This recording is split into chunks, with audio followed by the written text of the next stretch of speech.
जय श्री श्याम। जो ईश्वर को मंजूर होता है वह होकर रहता है। जीवन में जो कुछ भी घटित होता है वह किसी न किसी कारण से होता है।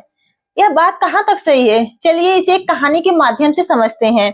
और हाँ, आप लोग कहानी में मेरे साथ अंतिम तक बने रहिए क्योंकि यह कहानी आपकी सोच बदलने के लिए। तो चलिए बिना टाइम वेस्ट किए कहानी को शुरू करते हैं। अंग नाम के एक राज्य पर राजा हर्षवर्धन का राज्य हुआ करता था। राजा हर्षवर्धन एक बहुत परोपकारी और दयावालु स्वभाव के थे। जो कोई भी राजा के दरबार में फरियाद लेकर आता वह मुंह मांगी मुरादे पाता। उनके बारे में यह बात मशहूर थी कि उनके दरबार में कोई भी व्यक्ति आता है खाली हाथ वापस नहीं जाता है। एक दिन राजा के दरबार में एक आदमी आया। उसने राजा को प्रणाम किया और कहने लगा, राजन, मैंने सुना है आपके सामने जो कोई फरियादी आता है वह कभी खाली हाथ वापस नहीं जाता।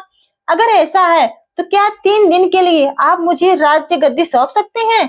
आप महल में जाकर आराम कीजिए और मैं राज्य गद्दी पर बैठकर आपका राज्यपाठ चलाऊंगा। राजा ने उसी वक्त राजगद्दी से नीचे उतरा और फिर अपने दरबारी मौजूद सभी मंत्रियों और दरबारियों को आदेश दिया कि आज से ठीक 3 दिन तक सभी लोग इस आदमी के आदेश का पालन करेंगे। यह कहते हुए राजा ने उस आदमी को अपनी जगह पर बैठा दिया और खुद अपने महल में चला गया। वह आदमी 3 दिन तक बड़ी ठाठ से राजगद्दी पर बैठा रहा और पूरे राजगद्दी का शासन चलाता रहा।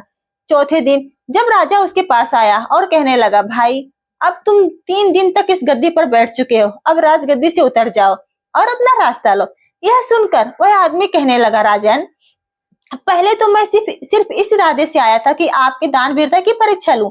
सच में मैंने जैसा आपके बारे में सुना था उससे कहीं ज्यादा भी बढ़कर आपके बारे में पाया, लेकिन अब 3 दिन तक इस राजगद्दी पर बैठने के बाद मेरा इरादा बदल गया।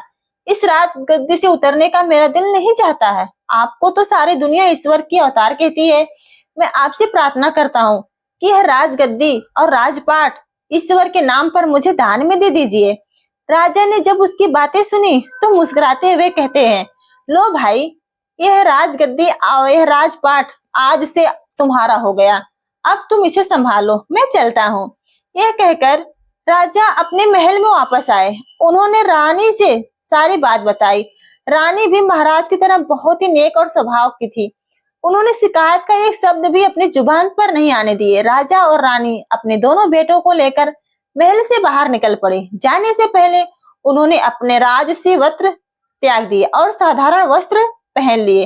राजा को ईश्वर पर बहुत बड़ा विश्वास था। वह मन ही मन सोचने लगा, लगता है परमात्मा ने मेरे लिए कुछ और ही सोच रखा है।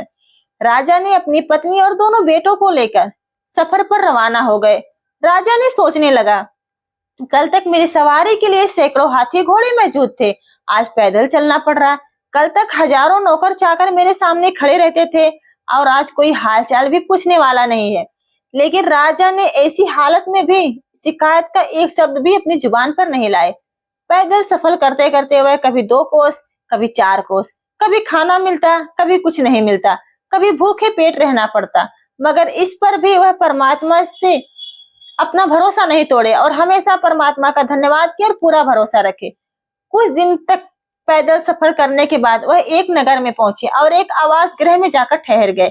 उस नगर के बाहर एक सौदागर का काफिला आकर रुका था। सौदागर अपने घोड़े पर सवार होकर नगर की सैर करते हुए उस आवास गृह की तरफ आ निकला जिसमें राजा और उसका परिवार ठहरा हुआ था। सौदागर की नजर जब रानी पर पड़ी तो उसे देखते ही समझ लिया कि यह औरत किसी ऊंचे खानदान की है। वह मन ही मन रानी पर मोहित हो चुका था और उसने इरादा किया कि क्यों ना इस औरत से मैं विवाह कर लूं। मन में कुछ सोचकर वह राजा के पास गया। सौदागर राजा से कहने लगा, हुजूर, मैं एक व्यापारी हूँ। मेरा काबिला नगर के बाहर ठहरा हुआ है। मेरी पत्नी को बच्चा होने वाला है और इस समय कोई ऐसा नहीं है जो उसकी देखभाल कर सके। मुझे आप नेक दिल और दयालु इंसान मालूम पड़ते हैं। क्या आप अपनी पत्नी को एक दिन के लिए मेरे साथ भेज सकते हैं? शायद उनकी वजह से मेरी पत्नी की तकलीफ कुछ कम हो सके, वरना मुझे तो लगता है वह जिंदा नहीं रह पाएगी। राजा और रानी सौदागर की बातें सुनकर कुछ घबरा गए। आखिर नेक दिल राजा ने रानी से कहा, अगर इस गरीबी की हालत में किसी के काम आ सकते हैं तो ये हमारे लिए खुशकिस्मती की बात है। तुम देर ना करो और ईश्वर जाने इसकी पत्नी किस हालत में होगी। रानी ने अपनी जुबान से इनकार का एक शब्द भी नहीं निकाला और उसी वक्त सौदागर के साथ जाने के लिए तैयार हो गई। आवास गृह से बाहर आकर सौदागर कहने लगा, मेरा काफिला शहर से काफी दूर है और मुझे यहाँ पर आए हुए काफी देर हो चुकी है। आप ऐसा कीजिए, मेरे साथ घोड़े पर बैठ जाइए ताकि हम जितनी जल्दी हो सके काबिले तक पहुंच जाएं। रानी बेचारी उस सौदागर की चालबाजी को नहीं समझ पाई और उसके साथ घोड़े पर सवार हो गई। सौदागर घोड़े पर सवार रानी को लेकर अपने काबिले पर पहुंचा। उसने अपने काबिले को कूच करने का आदेश दिया। अपना घोड़ा उसने एक तरफ भगाया और रानी को ले चला। यह सब देखकर रानी को सौदागर की चालबाजी का पता चला। रानी ने बहुत शोर मचाया, बहुत चिल्लाई, मगर सौदागर को उस पर बिल्कुल दया नहीं आई। वह उससे घोड़े पर बैठाकर कहीं से कहीं ले गया। दूसरी तरफ आवास गृह में इंतजार करता हुआ राजा सोचने लगा कि उसकी पत्नी अब तक क्यों नहीं आई। उसने सोचा, क्यों ना खुद चलकर देखा जाए कि आखिर माजरा क्या है। वह अपने दोनों बेटों को साथ लेकर आवास गृह से बाहर निकला और शहर से बाहर निकला। उसने सौदागर के काबिले को ढूंढने की बहुत कोशिश की, लेकिन काबिले का कहीं पता नहीं चला। तभी उसे उत्तर दिशा में धूल उड़ती हुई दिखाई दी। राजा ने अनुमान लगाया कि जरूर वह आदमी उसकी रानी को लेकर उसी तरफ गया होगा। राजा भी अपने दोनों बेटों को लेकर उस दिशा की तरफ चल दिए जिस तरफ काबिला गया था। थोड़ी दूर चलने के बाद राजा रास्ता भटक गया और कहीं दूसरी जगह जा निकला, जहां उसके सामने एक नदी बह रही थी। राजा ने इधर उधर देखा कि शायद नदी पार करने के लिए कोई नाव मौजूद हो, लेकिन वहां पर कोई नाव नहीं थी। उसने कुछ देर तक सोचा और फिर बड़े लड़के को नदी के किनारे पर बैठाया, छोटे लड़के को अपने कंधे पर बैठाया और नदी में उतर गया। राजा का इरादा था कि पहले छोटे बेटे को नदी के पार पहुंचाएंगे और फिर वापस आकर बड़े बेटे को भी लेके जाएंगे, लेकिन इंसान सोचता कुछ और है, होता कुछ और है। वह छोटे लड़के को कंधे पर उठाकर बड़े मुश्किल से नदी के बीचों बीच बैठा। तभी उससे बड़े लड़कों की चीख सुनाई दी। उसने मुड़कर देखा तो एक जंगली भालू उसके बेटे पर हमला करने वाला था। राजा अपने बेटे की चीख सुनकर घबरा गया। घबराहट की वजह से राजा के कंधे पर जो छोटा बेटा था वह नदी में जा गिरा और बह गया। अब तो राजा खुद भी बहुत परेशान हो गया। वह जैसे तैसे नदी के किनारे जा पहुंचा। राजा यह समझ रहा था कि उसके बड़े बेटे को जंगली भालू लग गया और छोटा बेटा नदी में डूब गया। पहले तो राजपाट हाथ से गया, फिर रानी भी मुझसे छीन गई, अब दोनों बेटे भी मुझसे बिछड़ गए। राजा मन ही मन बहुत दुखी था। इसी हालत में वह चलते चलते दोपहर के समय एक नगर में जा पहुंचा।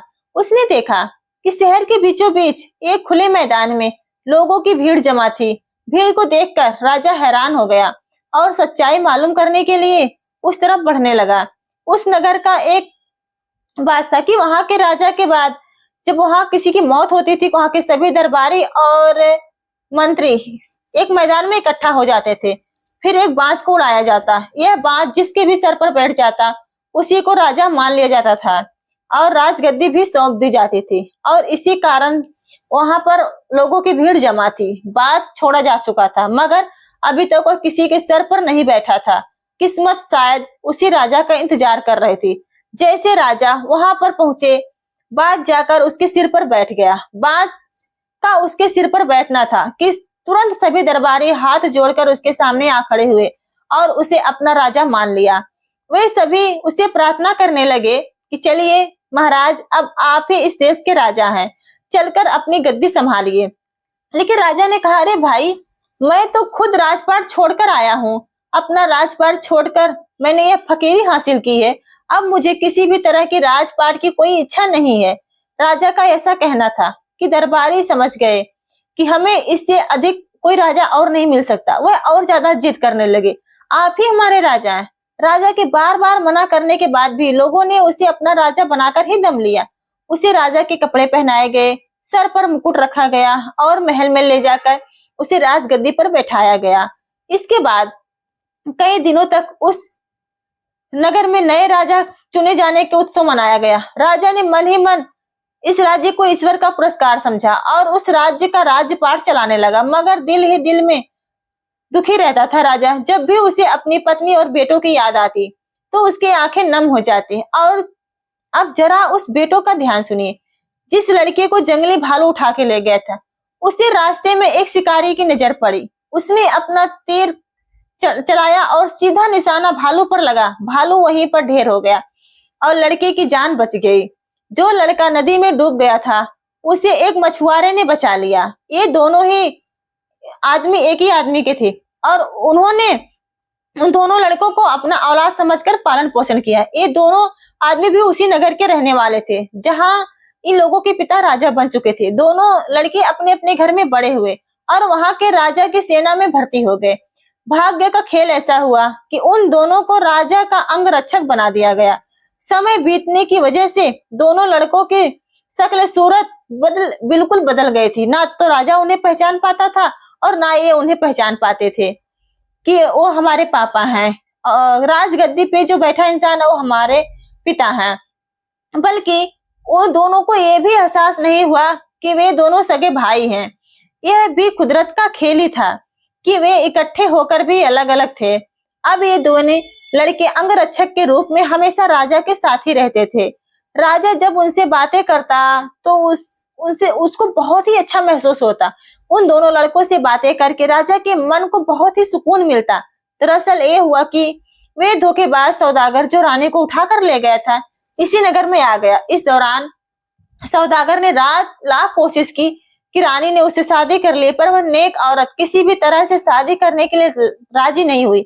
सौदागर उसे एक अलग कक्ष में रखता था और उस पर कड़ी निगरानी की जाती थी। इस सौदागर का यहाँ के पहले राजा के दरबार में आना जाना लगा रहता था। सारे दरबारी मंत्री इस सौदागर को अच्छी तरह से पहचानते थे। जब सौदागर को पता लगा कि पुराने राजा की मौत हो चुकी है तो उसे बहुत ही दुख हुआ। लेकिन मंत्रियों ने उसे बताया कि नया राजा पहले से भी ज्यादा नेक और दिल और मतलब अच्छा है। यह सुनकर सौदागर मंत्री के हाथ राजा के लिए कुछ तोहफे भिजवा दिए और फिर खुद भी राजा से मिलने के लिए पहुंच गया। दरअसल बात यह था कि राजा ने उसे नहीं पहचाना कि वही धोखेबाज आदमी है जो उसकी रानी को ले भागा था। सौदागर भी यह बात नहीं समझ सका कि ये राजा भी वही आदमी है जिसको वह धोखा दिया था। राजा ने सौदागर की बहुत ही मेहमान नवाजी की। सौदागर कई देशों की यात्रा कर चुका था। राजा सौदागर से उस देशों के बारे में पूछता और सौदागर उसे अपने सफर के किस्से सुनाता। एक दिन की बात है जब सौदागर और राजा काफी देर तक बातें कर रहे थे। शाम ढल चुकी थी। तब राजा ने सौदागर से कहा, दोस्त आज की शाम तुम यहीं पर रुक जाओ, मुझे व्यापार के मामले में तुमसे कुछ जरूरी बातें करनी है। सौदागर उस रात महल में रह तो गया लेकिन वह कुछ परेशान सा नजर आ रहा था। राजा ने सौदागर से परेशानी का कारण पूछा तो सौदागर कहने लगा, हुजूर दरअसल बात यह है कि मेरी पत्नी पागल हो गई है। उसकी देखभाल मुझे खुद करनी पड़ती है। मुझे हर समय डर लगा रहता है कि कहीं पागलपन की वजह से वह कहीं भाग ना निकले और किसी मुसीबत में ना फंस जाए। इस पर राजा ने कहा, तुम आज ही महल में रहो और अपनी पत्नी की चिंता मत करो, उसकी देखभाल का बंदोबस्त मैं कर देता हूँ। राजा ने यह कहकर अपने दोनों अंगरक्षकों को यानी अपने दोनों बेटों को सौदागर के काबले में जाकर उस औरत का पहरा देने का आदेश दिया जिसमें सौदागर की पत्नी यानी रानी को रखा गया था। दोनों लड़कों ने आदेश पाकर उसी वक्त जाकर घर के बाहर पहरा देना शुरू कर दिए जिस घर में वह औरत कैद थी। रात जब आधे से ज्यादा गुजर गई थी तो छोटे लड़के को नींद आने लगी। इस पर बड़े लड़के ने कहा, देखो भाई इस समय नींद का आना ठीक नहीं है, कहीं ऐसा ना हो कि हम दोनों की गलती के कारण ये औरत यहाँ से निकलकर भाग जाए। इस पर छोटे लड़के ने कहा, तो फिर भाई ऐसा करो, कोई ऐसी कहानी सुनाओ जिसे सुनकर नींद उड़ जाए। ये सुनकर बड़े भाई ने जवाब दिया, मैं तुम्हें अपनी ही कहानी सुना देता हूँ, अगर गौर से सुनोगे तो नींद तो क्या तुम्हारी भूख प्यास भी उड़ जाएगी। ये कहने के बाद उसने अपनी कहानी सुनाना शुरू की। अरे भाई मैं एक राजा का बेटा हूँ, मेरे पिता की न्यायप्रियता और दयालु दूर दूर तक चर्चा थी। लोग उन्हें ईश्वर का अवतार मानते थे। उन्होंने अपना राज्य पाठ ईश्वर के नाम एक आदमी को दान दे दिया था और फिर मेरी माँ मेरे भाई को साथ लेकर सफर पे रवाना हो गए। रास्ते में एक सौदागर ने धोखा देकर मेरी माँ को भगाकर ले गया। हम दोनों भाई अपने पिता के साथ ही थे। आगे चलकर हमें एक नदी मिली जहाँ भाई कोई नाव नहीं थी। मेरे पिता ने मुझे किनारे पर बैठाया और छोटे भाई को कंधे पर बैठाया नदी के पार ले जा गए। अभी वह नदी के बीचों बीच पहुंचे ही थे कि मुझे एक जंगली भालू ने पकड़ लिया। मेरे चीखने चिल्लाने से मेरे पिता घबरा गए और छोटा भाई उनके कंधों से उचक कर नदी में जा गिरा। इसके बाद उनका क्या हुआ मुझे कुछ मालूम नहीं, लेकिन जब वह जंगली भालू मुझे पकड़कर लेके जा रहा था तभी मुझे एक शिकारी ने उस भालू से छुड़वा लिया। फिर मेरी किस्मत ने मुझे इस राजा तक ले आई। यह सुनकर दूसरा लड़का तुरंत उससे लिपट गया और कहने लगा, नदी में गिरने वाला वह बच्चा मैं ही था, मुझे एक मछुआरे ने बचाया। फिर दोनों भाई ने गले लगकर रोने लगे। उन दोनों की रोने की आवाज सुनकर अंदर कैद खाने में बैठकर वह अचानक चौंक पड़ी और वह आकर दोनों लड़कों से इसका कारण पूछी। जब दोनों लड़के ने सारी कहानी उस औरत से बताई तो वह कहने लगी, मेरे बच्चों तुम अपनी माँ को नहीं पहचान सके। यह कहते हुए वह उन लड़कों से लिपट गई। तब उसकी माँ ने बताई कि मैं अब तक इस सौदागर की कैद में थी। दोनों लड़के माँ माँ पुकारते हुए उसे लिपट गए। इसके बाद वे दोनों उसी समय राजा के पास गए और उसे सारी घटना कह सुनाई। राजा को अब तक यह नहीं मालूम था कि सौदागर की कैद में जो औरत थी वह उसकी पत्नी है, लेकिन अब उसे मालूम हुआ वह औरत इन दोनों लड़कों की माँ है। राजा ने यह फैसला किया कि वह इसी वक्त सारे मामले का दूध और पानी का पानी करेगा। उसने उसी समय उस औरत को लाने के लिए सिपाही भेजा। जब वह औरत राजा के सामने पेश हुई, जैसे ही राजा की औरत उस नजर पर पड़ी तो राजा की समझ में सारा माजरा आ गया। राजा की पत्नी भी अपने पति को देखकर पहचान गई और उसके कदमों में गिर गई। दोनों भाई भी अपने पिता को पहचान चुके थे और पिताजी कहते कहते राजा से लिपट गए। सौदागर ने जब यह देखा कि उसकी पोल खुल चुकी है तो वह वहां से भाग निकला, मगर राजा के सिपाहियों ने उसे मौका नहीं दिया। उसे गिरफ्तार करके कारागार में डाल दिया गया। अगले दिन राजा ने उस सौदागर को सारा माल जब्त किया और उसे मृत्यु दंड दिया गया। अब जरा उस आदमी का हाल सुनिए जिसने राजा का राजपाट दान में हासिल किया था। राजपाट मिलने के बाद वह बहुत ही मनचलाऊ निर्दयी हो गया था। अपने खजाने को भरने के लिए उसने प्रजा पर कई तरह के कर लगा दिए। बेचारे गरीब प्रजा उसके जुल्म से परेशान हो गई। यहाँ तक कि मंत्री और दरबारी इस राजा से परेशान हो चुके थे। वे सभी इस चिंता में लगे रहते थे कि किसी तरह से वह अपने असली राजा का पता लगा पाए ताकि इस अत्याचारी राजा को हटाकर एक बार फिर से उसे राजा बना दिया जाए। जब यह खबर उस राज्य तक पहुंची कि उनका राजा एक नए राज्य का राजा बन चुका है तो एक मंत्री ने उस अत्याचारी राजा को जहर देकर मार डाला। इस तरह से उस अत्याचारी राजा का अंत हो गया और वह मंत्री राजा के पास आया।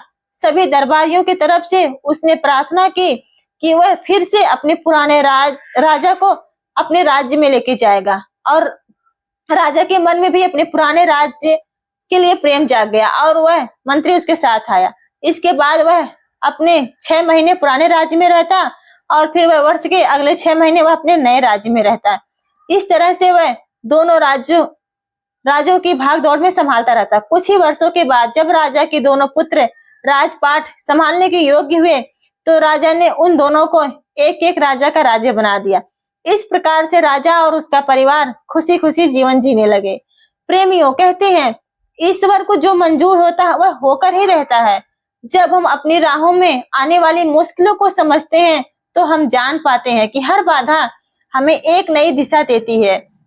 कभी भी अपने प्रयासों से पीछे मत हटो, क्योंकि ईश्वर का विश्वास हमेशा हमारे साथ होता है। अगर हम ईश्वर की इच्छाओं के अनुसार चलते हैं तो हमारे सपने भी साकार होते हैं। संघर्ष से ही सफलता की ओर रास्ता खुलता है और यही जीवन का असल सत्य है। कभी भी हार नहीं माने, क्योंकि सफलता उन्हीं को मिलती है जो अपनी पूरी मेहनत और ईश्वर के प्रति विश्वास बनाए रखते हैं।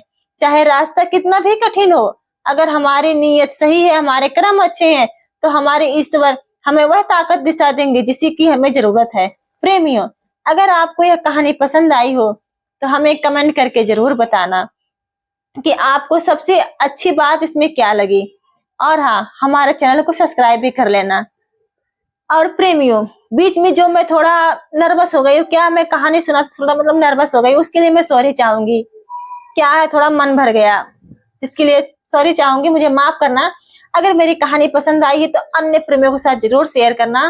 धन्यवाद।